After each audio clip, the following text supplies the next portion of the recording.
Ok, mislim da smo svi se došli, još neko nam se kasnije pridružiti, dobrodošli. Matea će nam nešto reći dalje o UX, UI design procesu, dakle prije 2 mjeseca, 3. 2 mjeseca. Da, si govorila o uvodu. Da. A sada dakle ćemo nastaviti govoriti o drugoj fazi. Da. I zapravo onime čime se ti baviš sada u firmi koju radiš. Dakle, pa evo.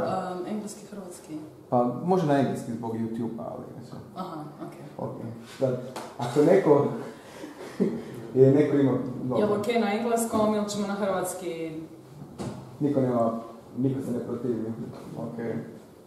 Ali izoliramo ljude, dobro. Okay, so as Rina said, 2 months ago we had an introductory talk about UX UI design. So I think no one from here was at my last talk, so I will. You were, oh great. So I will repeat some parts because they are important for this talk here. My name is Matea. I am UX UI designer. Actually, I am a product designer at Infobit, and I've been doing UX design for 4 years now. And yeah, today I'm going to talk about user experience, user interface design process, and I will explain how does this process usually goes inside of, let's say, larger companies. So we will cover what is UX and why does it matter. We will also talk about what the key to successful UX actually is. I'll try to explain the process itself, so we're going to talk about each phase separately. I will not going to go too much in depth for each phase. It's important to know, it's enough to know only the high levels. And in the end, of course, we'll mention some takeaways. So what is UX? You're probably wondering. User experience design, according to Wikipedia, is the process of enhancing user satisfaction with the product by improving the usability, accessibility, and pleasure provided in the interaction with the product. So, basically, user experience is everything how the product looks and feels like to the end user. And basically everything you do in a design process, you do it for the end user. So everything evolves around the user. Why does it matter? In my opinion, a lot of companies, especially smaller ones, I don't know, maybe startups, even the larger companies, don't actually recognize the importance of UX. So I'll give an example of a larger company that tried to build product without a UX designer. So everything they did from the layouts, design, visual aspects, user research, they did it basically with developers. So they just had requirements, and the developer just typed those requirements without any research, without any design documentation, and that product actually suffered a lot because in the end nobody wanted to use it, and the company lost a lot of money and a lot of resources, and that's actually the key point here. You need to invest in a good UX team, in the designers, in order to earn some money in the end, basically, if you don't want to lose money, because your product is something that the end users will use it, and if it's not good enough, then no one will use it, then you will, in the end, lose money. So UX highlights all the important parts of your product. it promotes your product in the end. If you have a product that is higher in quality, you will be able to market it and promote it even better to the end users. And you will have users that will be super excited about your product, and then they will actually, by the word of mouth, promote your product even further. You will grow customer confidence. I don't know how many times you landed on a website, you needed to buy something, and you actually didn't want to buy anything because layout on the website was broken, colors were a bit sketchy, writing was a bit off, and you were like, I'm getting the hell out of here, I'm not buying anything. It looked like a scam. It looked like a scam, exactly, possible scam, because they didn't invest enough time and resources into a proper UX, in a proper research. And actually, at the end of the day, this UX, the whole UX process, it affects organization's ability to actually achieve its business goals. So if you're a stakeholder in a company and you hire UX designers, with their help you will actually get to know your users a bit better, so you can tailor your product a bit better for them. And it all depends on how in-depth the research is, how in-depth the in-depth research and analysis of the potential market and users is. This is what Steve Jobs said: design is not just what it looks like and feels like, design is how it actually works. So if you take all of these things and you combine them together, you get proper design in the end. Main key to success, and I cannot stress this enough, is keeping your users in the center of the process. So the users are the key. The users will give you all of the answers you need. Of course, with the proper research and testing. Okay, so UX design process. What does it actually do? So, first thing, it's an iterative process, which means that when you get to the end of the process, the things don't stop there. You need to return to a third or second step and then continue working all the way down. Because in that way, with those iterations, you will get your product right in the end.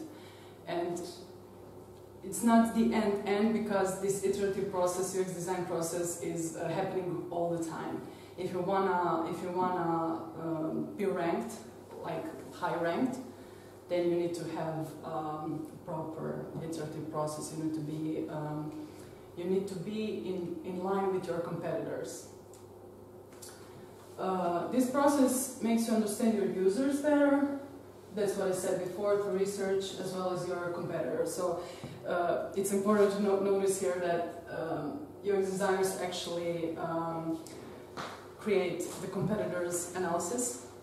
So it's important for us to know what competitors do in order to make our product better. We create ideas, we create design, and in the end, when we actually hand off that design to a developer, that's not where our work ends. We need to cooperate with the developer, and we need to have good communication, because every time a developer does something, a designer should validate if that is good, if experience is good. So a developer creates an interaction or animation, for example. The designer should validate it, okay, this is according to design, or maybe if this is something we should improve later on.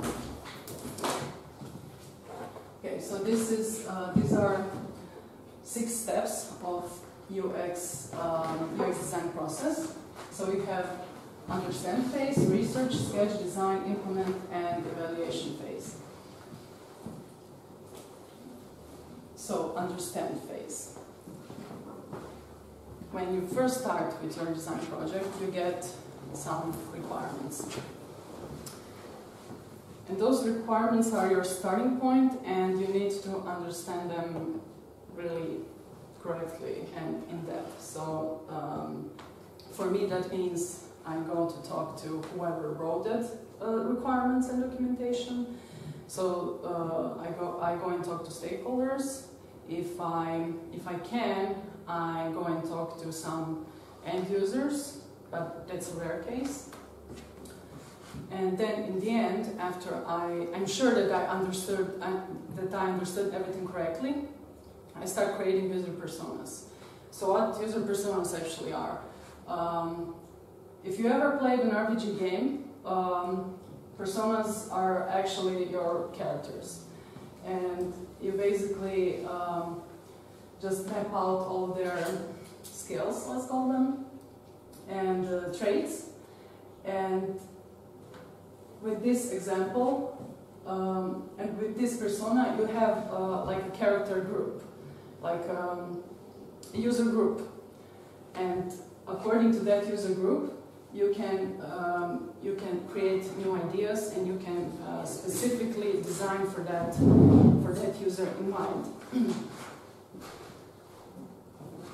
And after you create personas, we can define use cases, and use cases are defined according to those personas. So, for example, if you have this is example of a some school website where you can check your scores, attendances, whatever. This nerdy Nina, she's a student, and on the other side we will have, I don't know, Professor X, whatever, and he's a teacher. And each one of those has different cases of usage of your website. And it's important to map this out. You don't have to draw it like this every time, like a diagram or something. It's enough just to map all the things on a piece of paper, so you can have everything in one place.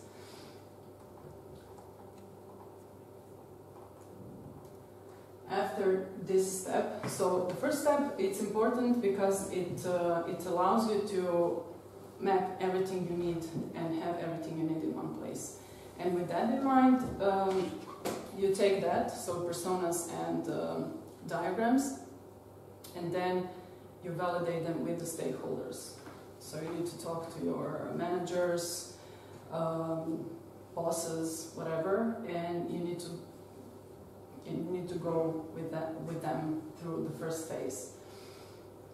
In the research phase, we need to analyze competitors. Why the competitors analysis is important? It's important because we need to know what other people do. Maybe they have it already solved, or maybe we can take their solution and improve it and make it even better. Research latest UX trends. We need to follow new trends because we want to stay on top of all the competitors. And of course, keep an eye on guidelines. Guidelines are something that each company should have. Those are like the standard design guidelines, and each designer, when he or she starts working, should keep an eye on those things, because you should avoid inconsistencies throughout design. And in this phase, it's important to keep everything consistent, so later on we don't have any problems. This is the standard competitors analysis table. So actually, this is one of the simplified ones. I didn't want to overwhelm you with the whole table. But for example, let's say I took different travel sites like Expedia, Lola Team, and Upside, and I compared them according to, I don't know, flights, cars, hotels, bundles, planning, etc. And my product should be the best. And that's why this is important to have. If it's easier for you, you don't have to like create a bunch of tables. But in the end, it's good to have everything clear so anyone can see this. For example, you're going to show this to your stakeholders and say, hey, this guy has something that maybe we should have, and then he'll say, okay, show me the table, and then you'll give him this. To stay on top of the all of the other competitors and competitors' products, you should be in line with the latest UX trends. And me personally, I like to browse through Dribbble or Behance if I don't have any concrete, like, hey, this is our competitor, check them out. And these two sites are the great source for your ideas, inspirations, whatever. You don't need to work on a large-scale product. If you're only working on a simple mobile app or website application, whatever, Dribbble and Behance are the way to go. Behance has a more graphic designs, and the Dribbble is, in my opinion, more specialized in mobile and web. And yeah, not everything you see on Dribbble is a great solution, just to know that, because a lot of people will upload designs on Dribbble and they will make them look ultra pretty with all those nice super animations, but it's not usable. Like the end user will not know how to use it, so it can be complete shit in the end. So don't go to Dribbble for that kind of inspiration. In the sketching phase, you can actually just sketch on a piece of paper. It's not important to have like a fancy app to do that. You can sketch it on a paper. It's important to get sketches quickly out of your head on a piece of paper, to have something concrete so you can show to people, to stakeholders, to gather some feedback quickly. So yeah, draw sketches in wireframes, evaluate and redraw. It's easier with a piece of paper because you can just tear the paper apart, throw it away, and reiterate a new wireframe, new sketch, whatever. So this is an example. This is the prettier example. My design doesn't look, my sketches don't look as pretty as these ones. In design phase, we design the actual user interface. When you're designing user interface, it's important to follow the guidelines I mentioned before, so we don't have any inconsistencies. It's important to gather some technical feedback from the developers. So designers can sometimes get carried away, like I'm going to design something super cool, super awesome, users will love it. And then the developer will come, I can't do that. Or stakeholder, we don't have enough time for this, you can't have that. So it's important to also note that as a designer, you will need to be capable of designing with a lot of constraints, especially in larger companies. Because you will need to know how to mingle between stakeholders, developers, in order to get the customer satisfaction and to keep it on the top.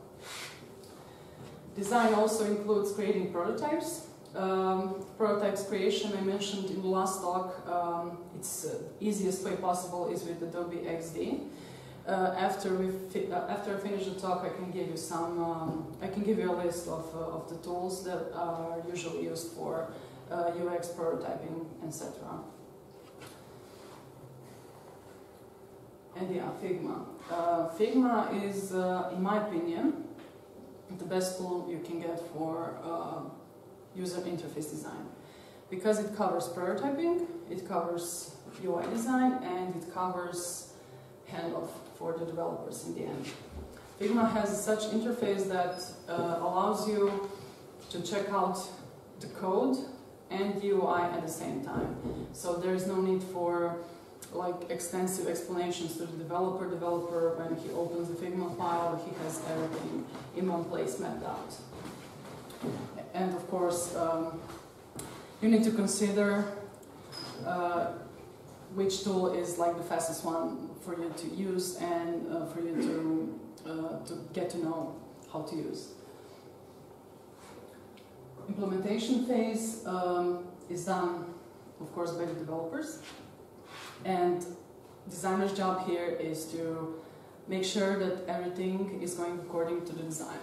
I like to compare that to, I don't know, an architect and a construction worker. So construction workers need to do everything according to the architect's plan, and the same thing is basically here. So developers should, in ideal environment, create everything that designer did, of course with small exceptions.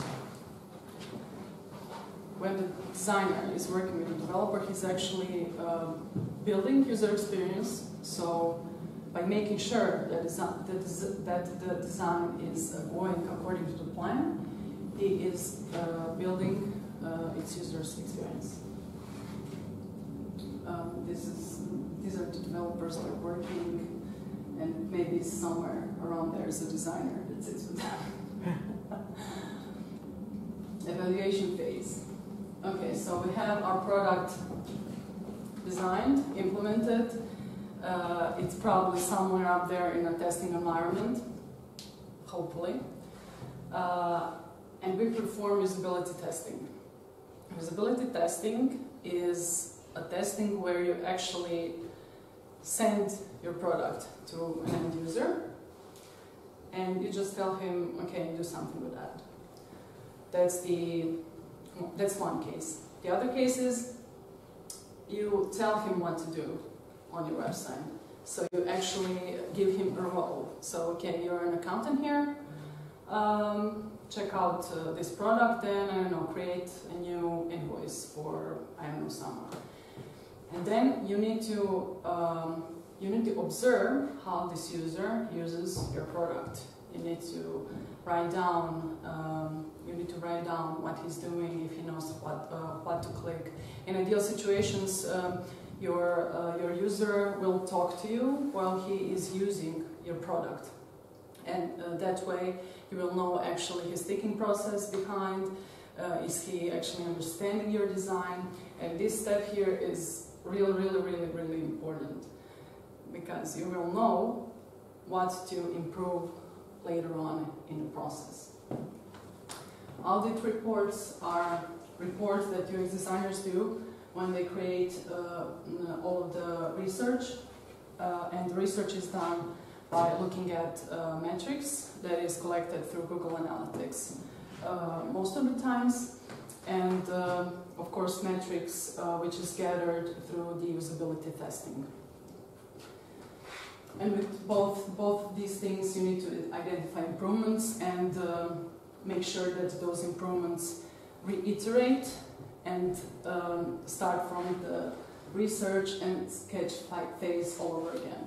So that is like a big process to handle, and you have pretty big responsibility here, because if something goes wrong in all of this process, everyone is going to come to you as a designer. So, hey, this is not going according to the plan.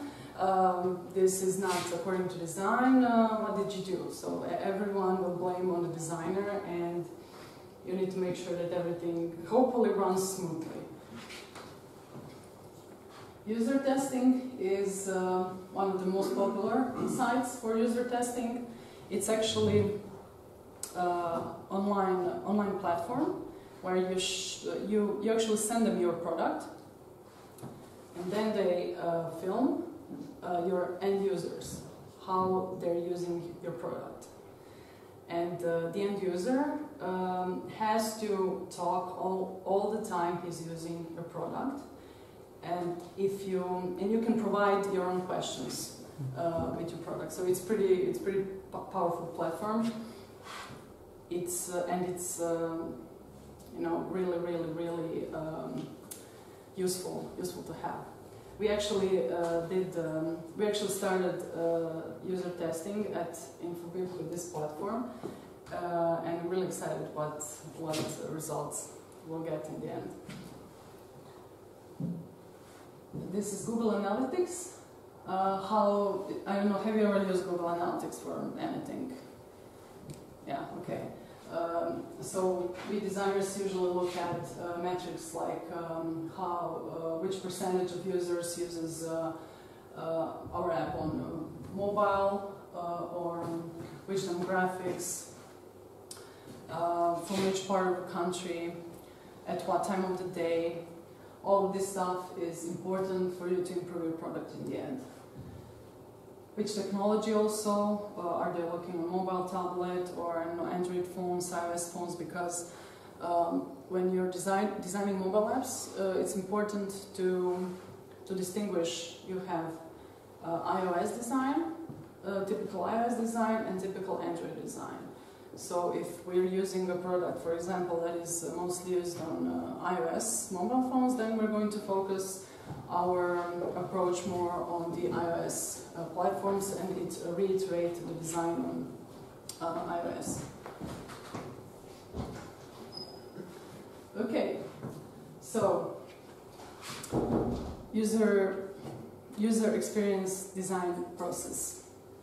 It's hell of work. It's not. It's fun. It's fun to do, definitely.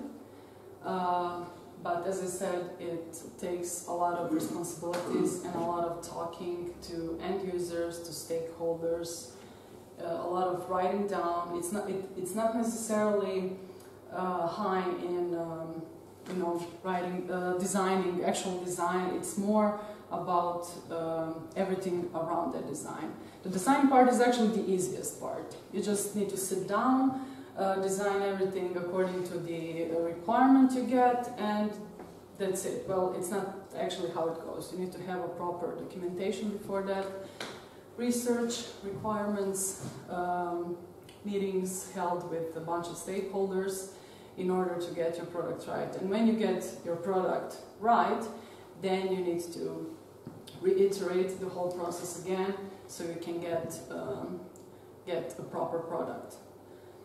So it's a never-ending process, and that's the beauty of it, because the product, that means that the product is always alive, and it continues to grow.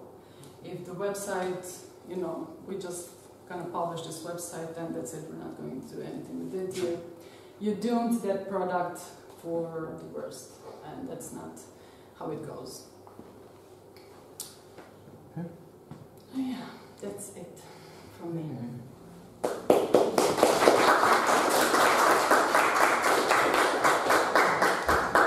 Does anyone have any questions? Yes. Yeah. You might have talked about this the last time, but I wasn't here, so just a question.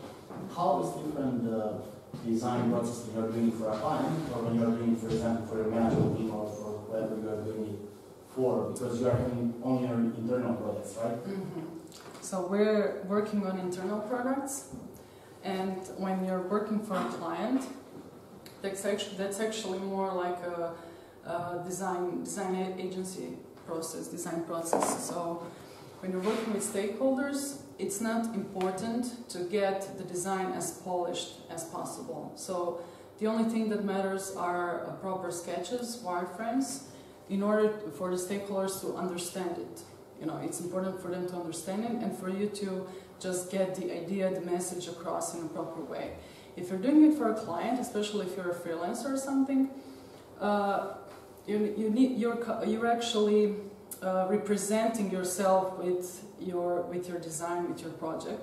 So it's important for you to have like a highly polished designs in order to basically make the client say, okay, wow, he knows what he's doing. And when you're in a larger company, there's always someone that got your back, basically. So it's not as important to have detailed stuff. And how would the onboarding process look like? Do you have a set like QA or something where you ask them the various questions and everything about what they want, how they feel about stuff? Clients? Stakeholders in this case, or clients, isn't it? Okay, so usually we provide them with high fidelity prototypes, and that way is easier for them to get the feel of the whole website, because they can. So you exclude them from the first process, right? And then you do something on your own, and then you include it in the process. Yeah. So the first thing we get the requirements from the stakeholders, and of course that process requires us to ask questions, to actually get the idea of what they were thinking about. In ideal situation, we create like a workshop with them, so we brainstorm and throw some ideas on the paper together. So in that way we save some time, so we don't need to play back and forth. And after we together gather all those requirements, then it's my job to assemble a prototype so they can review it again. From your point of view, what do you think about gamification in the business process? I think it's a fun way to make the user a bit more engaged with the business itself. So that will work, especially if you have, at least in my opinion, if you have some serious platform. For example, I don't know, you need to follow your customers. For example, it's a CMS platform, and you check how many users bought your product or something, and you can like send invoices from that platform. It could be fun to do that there, because the user has a lot of tables, a lot of numbers, a lot of stuff going on all around, and those kind of things can get a little bit boring. So in my opinion, when you have like a boring platform or something, it could be good to just create a splash here and there with the gamification. But you need to be careful there not to get taken away, like carried away. So is UX UI part of the design thinking? I mean, or the design thinking comes as a way of doing workshops with clients, and how does it correlate, design thinking and UX UI? Well, design thinking, at least in my opinion, is encapsulates the whole user experience and user interface design. And it applies not only to designers. So you're not going to a designer is not a designer if he only does design thinking. It applies to companies. Companies should be aware that in order for the product to be successful, they should embrace the design thinking. So it's actually, I would call it like a movement, actually, design thinking, which helps companies get their products a bit better and competitive. Because I've been to WebCamp in Prague for 2 weeks for design thinking, and what we would do is we would get the ideas, and the first thing we would go out with our ideas to the people, show them what they think, get the immediate response. Then we would go back and then we would revise our ideas, then we go back, ask the same questions, then we go back, then we do a prototype. So we would go back and forth every day. We were going out, showing our idea, what we think it's going to be useful, and then we'll probably get burned most of the time. So let's say in the startup world, it's really crucial to go out and test as soon as possible. So you have an idea, draw it, sketch it, show it to people, you'll get immediate response. I actually worked in one startup. We were creating a mobile app from scratch, so we didn't know anything about how the product will work. And my job was, to create some quick sketches on a piece of paper, whatever, and just show them to, some random person. In that case, that was the person who was working with me, because he was more outgoing and stuff like that. And he actually, just took my pieces of paper and showed them around to people. And we iterated those, and it was not every time on a piece of paper. After maybe a second or third iteration, I translated that into an app. Because in my opinion, we should not take those iterations too far, especially when you're a startup, because you can have those iterations endlessly. Your product will never be as perfect as you want it to be. So iterations. Maybe you should just limit yourself to, I don't know, 3 iterations for a start. Let's get it to the app, and maybe some other ideas will come to our minds. Okay. So I have a question. Okay. So when it comes to the design process, the understand step and the design requirements. So how detailed are those? So how much is that a constraint in one way, or? Well, requirements, at least in my case, they come. They are more technical requirements. Okay. So they can be applied both to me as a designer and a developer. But most of the times, you get the requirements. You create the prototype design according to your requirements, and 2 or 3 weeks later,